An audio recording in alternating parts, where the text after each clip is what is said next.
You are ready to change the world.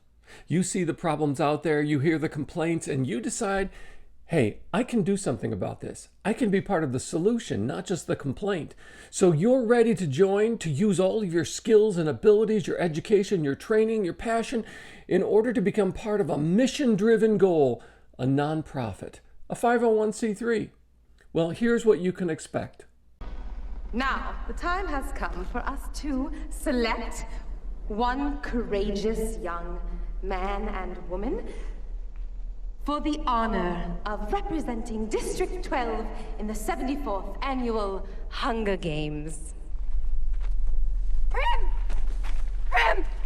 I volunteer! I volunteer as tribute! I believe we have a volunteer. You've heard about this thing called the Great Resignation, where 30 up to 40% of millennials say that they're going to quit their job, change their job, maybe take a break from working for a little bit. Maybe they made it big on crypto, but they're going to make a big change. And today, more than ever, there are not only millions, 9+ million jobs open that are not filled, but there are a lot of positions within the nonprofit world, the world changer, mission-driven world, that are looking for talented people, and they're ready to pay you 60 cents on the dollar to do the work that you would be doing for a for-profit company.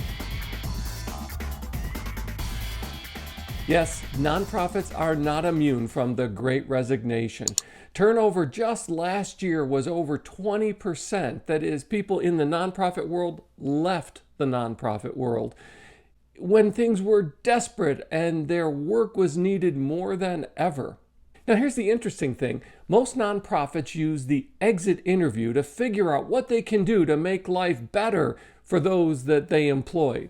88% of nonprofits rely on an exit interview to figure out what they can do better to keep people from exiting, from working for the nonprofit. Is it any wonder the problem is not being solved? Hey, there's a recent survey taking 2019 and 2020 together for a talent retention practice review of why people have left the nonprofit world. Not just moved from one nonprofit to another, that happens all the time, but gone from the nonprofit world to the for-profit world. All right, the number one reason, 59.7% of those that left nonprofit work say they leave because of a lack of career growth. Now, a lot of that is because most nonprofits have a revenue of less than $500,000 a year. Now, that means after you provide goods and services or physical space to people who are in need, and after you pay a few salaries, there's really not a lot of money to go around, so you have a very small staff. You live with the motto, doing more with less. Well, in the nonprofit world, that means there is very little opportunity for advancement unless that nonprofit has the ability to scale from $500,000 to $5 million in annual revenue. And very few have what it takes to make that kind of exponential jump, because it's when you get to about $5 million in annual revenue that the upward mobility within an organization actually increases significantly. That means in a small office, in a small shop, in a small nonprofit, you're just not going to be given the opportunity to move in the same organization. And just like the for-profit world, even if you get a marginal increase year over year, which is rare within current nonprofit circles, and it's just less than 3% within for-profit circles, that is staying at a job, getting your annual review, and getting a promotion. Hey, you can find out more about annual reviews and how to make it about you if you check out this video here. But if you just move from one organization to another, the average jump in compensation can be close to 10% higher than your current salary. Is it any wonder why people switch rather than stick it out? I don't think so. Now, the second reason people give for leaving the nonprofit world is that 47.6% say that they just don't get enough money to do what they do. That is, they have the education, the talent, the skills and abilities, and they're still only getting about 60 cents on the dollar, on average, working in the nonprofit sector that they could be making in the for-profit world. Now, I know the exchange is, but you're doing good. You have a meaningful contribution to changing the world and the wellness of human beings and the future of your community. Yes, I get all that. And the security of some nonprofits, the security of keeping people in jobs for 10, 20, and 30 years is often enough compensation to keep good people in those positions. But more and more today, people are realizing that, nah, I signed up to do good, but I expect to get paid for doing good. I'm not doing this for free. And 60 cents on the dollar, that's way off the charts a problem. Now, another significant reason why people leave the nonprofit world is because they have a dissatisfaction with organizational culture.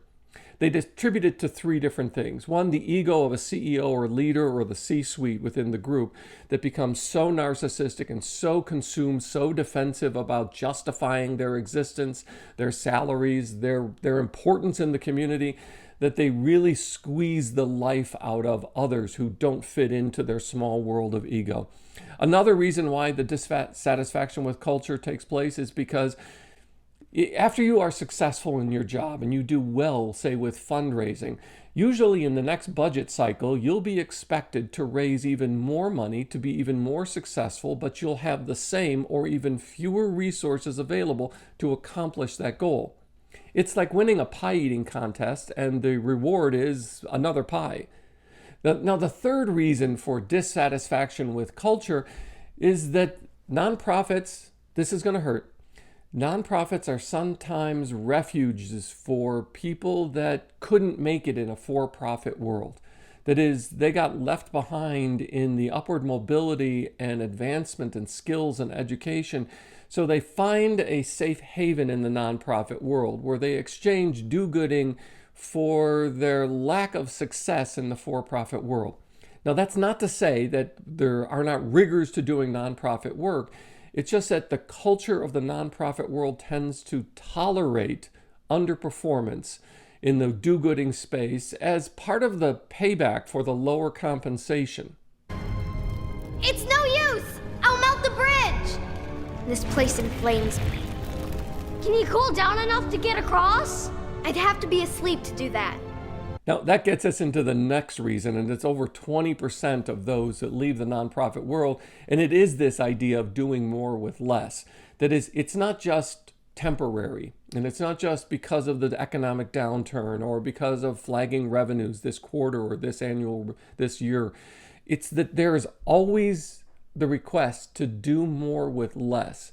It is an exhausting hamster wheel approach to a lack of development, a lack of growth, a lack of investment in the people and the culture of the nonprofit that make it sustainable. It's called the starvation cycle, and it's that you raise X amount of dollars over a year, that's your budget, and if you, at the end of that year, you spend it all so that you literally start July 1st for most nonprofits with zero. Zero is what you've got in the bank. That is, you spend everything you get. Now, health-related nonprofits, big hospitals, some schools, of course, they live with endowments and investments. That's not most nonprofits. Most nonprofits, again, are below $500,000. They spend every dollar that comes in the door, sometimes even more than that, and then cry out for help at the end of a fiscal year. But that means that most people within the nonprofit world are constantly asked to do more with less. And quite frankly, it's exhausting. Hey, and the last significant reason why people leave nonprofit world is because they want to give more time and attention to their family. Because the average work week for a full-time nonprofit employee is not 36, 38, 38 and a half, or even 40 hours. The average work week is whenever they are needed, and sometimes because of the passionate do-gooding of the organization and the moral imperative of doing things for those in need, that it draws people to a 50 or even 60-hour work week where they're consumed with this, and it really begins to crowd out the work-life balance thing that's very much part of people's estimate of what good employment is today. Now, to all this, there's a good response, and that is 501c3 is not a business plan. It's not a culture. It's not a way to retain and keep and promote good people. The nonprofit world today is essential to providing services, to providing access and advocacy for people who are ignored, forgotten, marginalized, by so many. They become pawns in the public debate over state debate and Medicaid, and they're just excluded from it. They're the first to suffer when things take a downturn. So yes, there is an emotional and compelling reason to be part of this, to address the problem, to change it. But it's not going to be changed with lower quality culture, with lower quality expectations, and with lower quality treatment of people who really do want to see something happen in their lives. They want to see their education and their career and their capacity actually improve their situation in life. Here's the interesting thing. A lot of social justice nonprofits that advocate for a fair wage, a living wage, actually underpay their own employees in a way similar to other nonprofits. Ironic? No, it's not ironic. It's a moral failure that no one really talks about. But surviving in the nonprofit world means having different expectations. It's realizing that you're willing to trade off certain things like compensation and work-life balance for the sake of actually being involved in a mission-driven organization. It means identifying with a culture. It means getting along, and if it's a small group, working alongside so that you can have not just lower expectations, but better expectations for the value of your work. And hey, that's on you. That's on me. That's not on a CEO or a board of directors or a chair. That's not even on your community. That's on us to have enough confidence that what we are doing actually contributes to the good we believe needs to happen in our world. Hey, and I hope this quick look at why people suffer in the nonprofit world has been helpful to you. I don't want to discourage you. I want you to find good things to do with your life. Happy Hunger Games, and may the odds be ever in your favor. And thanks for being part of the Do-Over Show. Please tap the like button because it really helps a nonprofit professional like me. And hey, while you're down there, how about you subscribe and ring the notifications bell so you don't miss an episode of the Do-Over Show every Monday and Friday. I'm so glad you found me and I found you. Thanks.